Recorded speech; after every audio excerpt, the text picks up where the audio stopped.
Paul, we had a right dig at that game. Half time, went in 2 points down, then shot ourselves in the foot second half. Yeah, we did with an incident in the corner where it looked as though one of our lads was getting choked, and Bretty just grabbed him and tried to pull him off him, and then probably with Dee getting involved, who was a substitute who was in that corner, it made things miles worse, and the referee had to act, and Bretty got a yellow and Delane got a red, and because he wasn't on the field, that means we had to take somebody off the field. So we were down to 11 men for 10 minutes, for probably 40 minutes of the second half, and 10 minutes with 11 men and then 12 men. So it's how we dealt with that. It's a hot day. We had a couple of injuries in the first half, so we had no rotation, and they got us at the back end of the game with a couple of poor decisions from us offensively with the ball. There was a lot of positives out of tech. Scramble was great.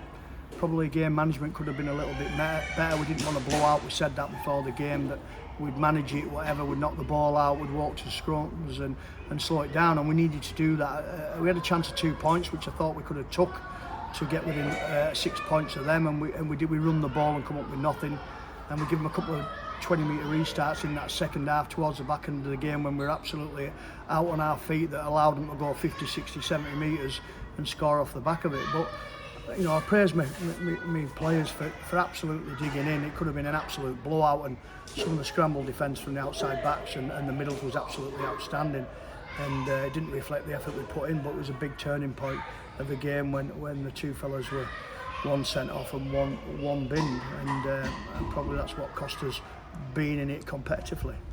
It was, and we were down to basically 11 men. They had a penalty on our line, and they opted to take the 2, didn't they, just to take the game away from us. Yeah, and it's called respect, and they knew that they were in a battle with us, and we had the opportunity to take 2 and get within 6 of them, and we didn't. We ran the football because we think we had to score a 6-pointer, but you don't. You've just got to put pressure on.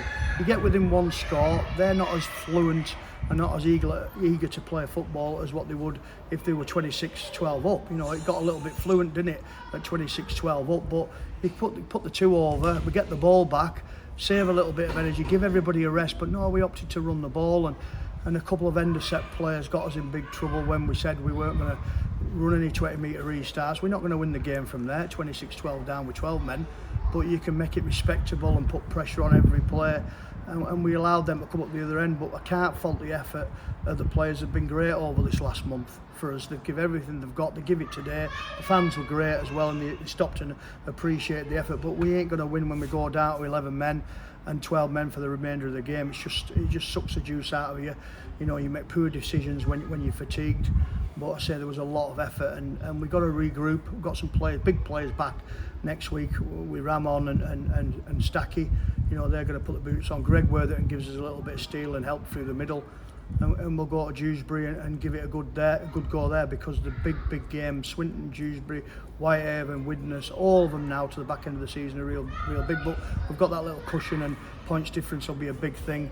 I think Whitehaven got 58-0 put on today, so they'll stay below us, and we've got 1 point. That 1 point for us is absolutely massive against Bradford.